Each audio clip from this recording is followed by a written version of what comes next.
नमस्कार मेरी सभी यूट्यूब फैमिली को।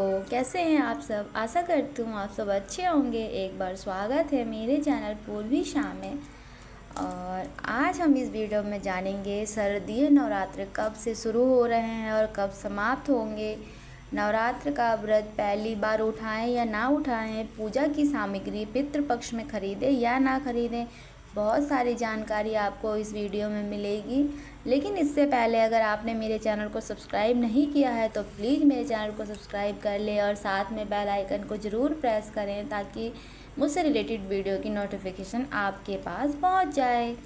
और कमेंट में मुझे ज़रूर जय माता दी लिखिए ताकि मुझे भी पता चले कि कौन कौन मेरी वीडियो को देखता है। तो चलिए वीडियो शुरू करते हैं। आश्विन महीने के शुक्ल पक्ष प्रतिपदा तिथि से शारदीय नवरात्रे शुरू हो जाते हैं और इस बार शारदीय नवरात्रे 3 अक्टूबर से शुरू हो रहे हैं और 12 अक्टूबर को समाप्त हो जाएंगे।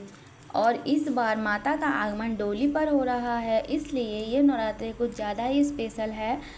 और शारदीय नवरात्रे का व्रत अगर आप पहली बार करना चाहते हैं तो इस व्रत से इस बार से आप शुरू कर सकते हैं। इस बार जो भी लोग शारदीय नवरात्रे व्रत उठाना चाहते हैं उठा सकते हैं।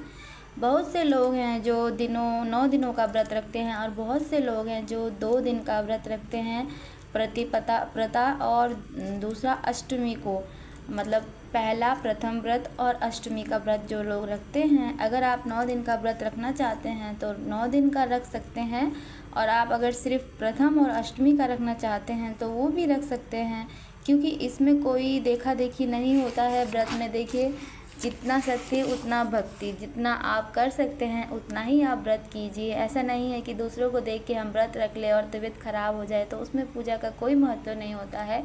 और आप व्रत रखने में समर्थ हैं उतना ही रख सकते हैं। और अगर आप कलश स्थापना करती हैं तो कलश स्थापना करके माता रानी का आवाहन कर सकती हैं। और अगर आप नहीं कलश रखते हैं तो माता रानी की फ़ोटो मूर्ति रख कर भी पूजा कर सकती हैं। माता रानी के घर में बुलाने से पहले पूरे घर की अच्छे से साफ़ सफाई कर लेनी चाहिए, क्योंकि पितृपक्ष चल रहा है। पितृपक्ष में 2 अक्टूबर को समाप्त हो जाएंगे। अगर आप पूरे घर की साफ़ सफाई संभव नहीं कर पाते हैं तो रसोई और मंदिर की सफाई ज़रूर कर लेना। सारे फ़ोटो वगैरह हैं उसको अच्छे से साफ़ कर लेना, धो लेना। जो बर्तन है पूजा वाले सभी को धो लेना। और किचन में भी साफ़ सफाई, डिब्बे बर्तन जो भी हैं आप धो लेना, साफ़ सफाई कर लेना किचन की। इसमें हम प्रतिदिन लहसुन प्याज वाला खाना बनाते हैं, इसलिए हमें किचन में डिब्बे बर्तन अच्छे से धोकर साफ़ कर लेना चाहिए। और रसोई घर में व्रत करें या ना करें, हमें 9 दिनों तक प्याज लहसुन का उपयोग नहीं करना चाहिए। और साफ़ सफाई का कार्य हमें 3 अक्टूबर से पहले कर लेना चाहिए, क्योंकि 3 अक्टूबर को ही कलश स्थापना है। माता के लिए श्रृंगार की सामग्री पितृ पक्ष में खरीद सकते हैं। ऐसा कोई मनाही नहीं है कि हम पितृ पक्ष में माता के लिए श्रृंगार का सामान नहीं खरीद सकते हैं। आप खरीदना चाहें तो खरीद सकते हैं पहले से ही, क्योंकि हमारे पास टाइम नहीं बच पाएगा। 2 अक्टूबर को पितृपक्ष समाप्त होंगे और अगले 3 तारीख को ही नवरात्रि स्टार्ट है। तो आप अगर पहले ख़रीदना चाहते हैं तो ख़रीद सकते हैं।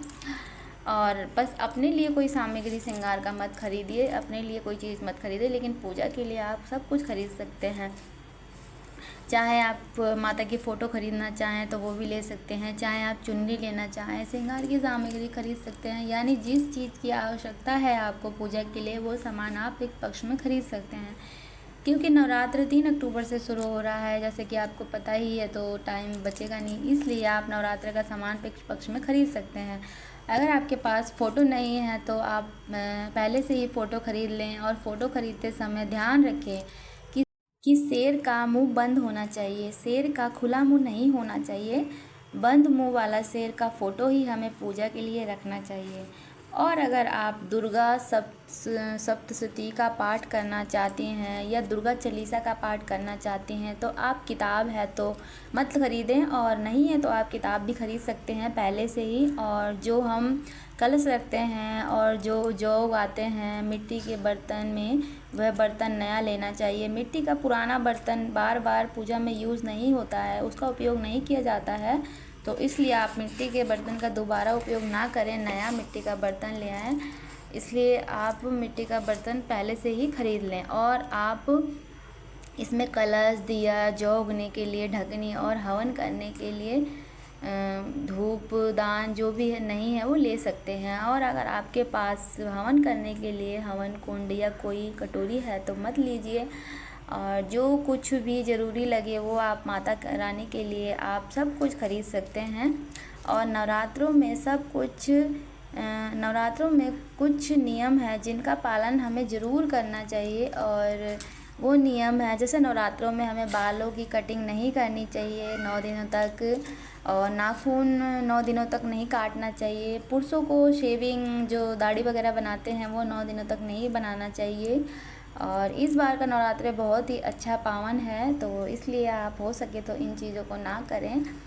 और इसलिए आप ख़रीदारी करना शुरू भी कर सकते हैं, क्योंकि ये नवरात्रि शारदीय नवरात्रि महानवरात्रि भी माना जाता है। तो पहले से ही आप इन सब चीज़ों की तैयारी कर सकते हैं। इस बार जो पहली बार जो व्रत करना चाहे वो भी व्रत कर सकता है, और जो व्रत 9 दिन का करना चाहे वो भी कर सकता है। चाहे तो 2 दिन का करना चाहे तो वो भी कर सकता है। प्रतिपदा और अष्टमी का व्रत कर सकते हैं या कर सकती हैं। और सिर्फ कलश रखकर ही आप पूजा करना चाहें, व्रत नहीं करना चाहते हैं तो भी आप पूजा कर सकती हैं माता रानी का। तो इस बार नवरात्रि 3 अक्टूबर दिन गुरुवार और 12 अक्टूबर दिन शनिवार को समाप्त हो जाएगा। नवरात्रि शुरू होने से पहले कुछ काम कर लेना ज़रूरी होता है, तो आप जो भी सामान पूजा के लिए लेना हो ले सकते हैं। आज के वीडियो में बस इतना ही। आपको जो कुछ भी सामान लेना हो आप ले सकते हैं। पूजा के लिए कोई मना नहीं होती और ना ही कोई अशुद्धिकरण होता है, तो आप जो भी माता रानी की पूजा के लिए पहले से लेना चाहें तो ले सकते हैं बेझिझक होकर। और आज की वीडियो में बस इतना ही। तो मिलते हैं नेक्स्ट वीडियो में, तब तक के लिए नमस्कार, जय माता दी।